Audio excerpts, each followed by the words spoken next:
Ravi de vous retrouver sur TV5 Monde et TV5 Québec Canada pour célébrer l'amitié entre la France et le Québec. À 2 jours de la visite ici de Jean-Marc Ayrault, le Premier ministre français qui va rencontrer Pauline Marois, la Première ministre du Québec. Où en est cette amitié entre la France et le Québec? Michel Côté est mon invité, je suis ravi de l'accueillir ici sur le plateau de nos amis de Radio-Canada. Michel Côté est le patron du Musée de la Civilisation. C'est un magnifique musée qui est installé au cœur de cette ville capitale de Québec. C'est un musée qui parle de l'homme, c'est un musée qui parle des arts, des tradition.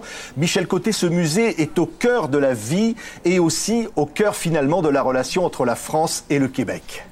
C'est vrai, c'est un musée important, c'est un musée de société qui raconte l'histoire de la société québécoise. Mais on a toujours compris, nous, que la société québécoise ne se limitait pas aux frontières du Québec. Nous étions en interrelation avec l'extérieur.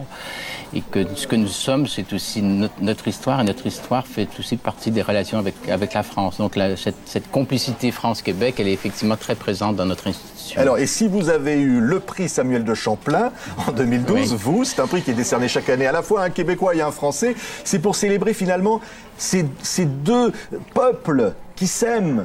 Oui, qui travaillent ensemble de plus en plus, qui collaborent de bien des façons. Et c'est vrai que cette année, on l'a décidé de décerner au monde muséal en général. Et il y a une grande complicité entre le monde des musées français et le monde des musées québécois. Il y a une longue tradition de collaboration, de cohabitation, de coproduction de produits et on continue à le faire. Le Musée de la Civilisation a été très présent effectivement en France et en Europe en général, mais on accueille aussi beaucoup d'expositions, beaucoup d'objets de collection qui viennent soit de musées, soit de collectionneurs privés français. Vous avez vous-même dirigé le Muséum d'histoire naturelle de Lyon. Oui. Aujourd'hui, vous êtes donc revenu ici à Québec pour ce Musée de la Civilisation. Quelle est la différence? Qu'est-ce qui change finalement dans un pays ou dans un autre? Vous qui avez été le premier Québécois à diriger un grand musée français d'ailleurs. Oui, en fait, ce qui était intéressant, c'est qu'on apprend des uns et des autres, effectivement. Je dirais qu'au Québec, en général, les musées ont été très sensibles à la dimension visiteur, la dimension du public, qui a fait beaucoup d'efforts au cours des dernières années pour développer des programmes qui s'adressent à un large public en général.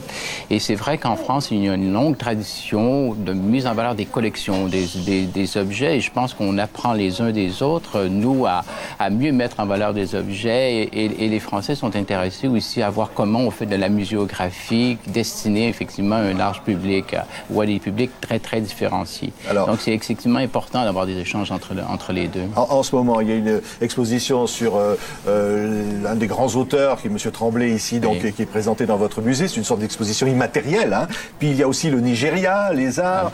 Et finalement, bientôt, une exposition aussi tous les ans qui s'appelle Rares et précieux. On va voir quelques images. Ça nous parlait de la Nouvelle-France, finalement.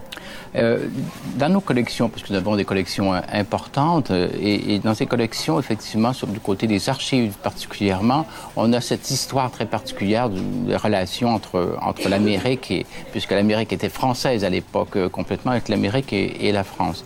Et c'est vrai que ces documents, qui sont des documents précieux, exemple des lettres de Louis XIV ou des documents qui sont, par exemple, un dictionnaire, le premier dictionnaire entre la langue française et la langue huron-wendat que les missionnaires devaient apprendre pour pouvoir effectivement échanger avec les communautés. Et donc, tous ces trésors nationaux se retrouvent à l'heure actuelle dans nos collections et celles du Musée de l'Amérique française. Donc, c'est important de pouvoir le présenter au public, de découvrir. Ce sont des documents excessivement rares, mais très précieux. Oui. Et donc, on le fait chaque année. Chaque année. Et l'année prochaine, vous pouvez déjà nous dire que vous allez faire une exposition étonnante, hein, parce que oui. Vous allez ouvrir les portes de l'enfer. Absolument. Et ce qui est assez intéressant de constater dans ces bibliothèques, parce qu'il y a une bibliothèque aussi ancienne et des documents, et c'est vrai que les communautés religieuses ont voulu protéger le public de mauvaises lectures ou de choses déviantes. Donc, ils sortaient du public ces livres. On l'appelait ça les livres qui étaient à l'enfer. Donc, ouais. Les livres qui étaient à l'index. Et l'année prochaine, on va pouvoir présenter un certain nombre de ces livres qui aujourd'hui peuvent paraître un peu curieux que ça soit mis à l'index et à l'enfer, mais qui à l'époque, effectivement, donnait bien le sens et la domination d'une certaine pensée. Michel Côté, il y a toujours un enfer aujourd'hui pour certains livres ici au Québec. Non, pas beaucoup. Non, il y a une vraie liberté d'expression. Là. Les portes de l'enfer sont ouvertes vers le paradis. Et Michel Côté, vous, c'est Paris. au mois de juin, grande exposition, Paris, Paris capitale du monde. Et au cœur même de Québec, qu'est-ce que ça veut dire finalement de célébrer Paris comme vous allez le faire? Oui, pour nous c'était important de le faire parce que premièrement, on a une longue relation avec Paris, avec la France. Et c'était inévitable qu'un jour ou l'autre on traite de cette question-là.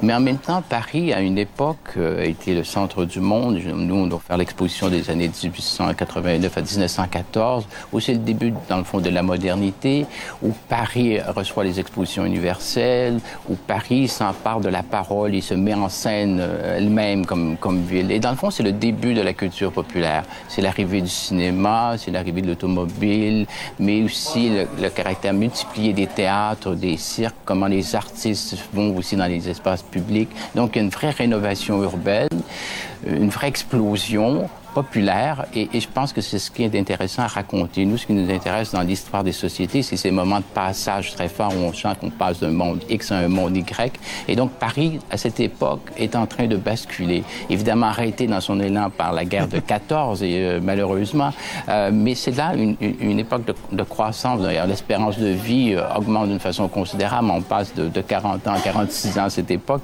Donc, c'est l'effervescence, et c'est ce qui est intéressant à raconter, c'est comment, dans le fond, la culture devient populaire, se transmet, et comment Paris rayonne à travers le monde. Et beaucoup de peintres québécois et canadiens sont dans ces salons de peinture à cette époque. Et donc, on va pouvoir aussi rendre compte de cette déjà complicité entre les deux. C'est vrai. Vous parlez de complicité, Michel Côté, vous qui connaissez évidemment bien tout cela. C'est réel aujourd'hui encore, cette complicité entre les Français et les Québécois? Absolument, absolument. À plusieurs niveaux. Premièrement, ne serait-ce qu'en fait en termes d'immigration et de voyage sur un plan touristique, mais au-delà de ça, sur le plan du travail, il y a une véritable collaboration très forte. Le Musée de la Civilisation, par exemple, est partenaire non seulement avec le Musée des Confluences à Lyon, mais on est partenaire avec d'autres institutions. On siège sur des comités scientifiques, par exemple, la rénovation du Musée de l'Homme à Paris, et on travaille en étroite collaboration avec plusieurs institutions. Donc, je pense qu'on continue à le faire. Et pour nous, c'est quelque chose d'essentiel. C'est un combat politique, quelque part? Au-delà de ça, il y a un intérêt. On est dans un monde de plus en plus ouvert. On est dans une époque mondialisée où les échanges se font, ne serait-ce par les moyens de communication, de façon très, très ouverte. Mais c'est vrai qu'il y a une nature importante de notre complicité liée à la langue, bien sûr, à l'histoire commune. Et on a l'impression qu'on partage une histoire commune. Si l'Amérique a été française, nous, on reste avec, c'est vrai, un fort lien avec la France. Et on a besoin de ce lien. Et on a besoin du lien de la francophonie en général, de notre travail aussi avec Haïti ou à travail avec l'Afrique en général.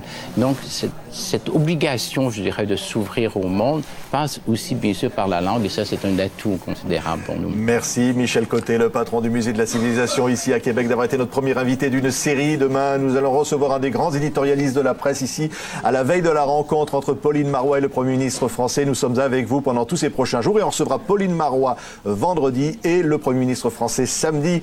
Nous sommes à Québec. Merci et à demain.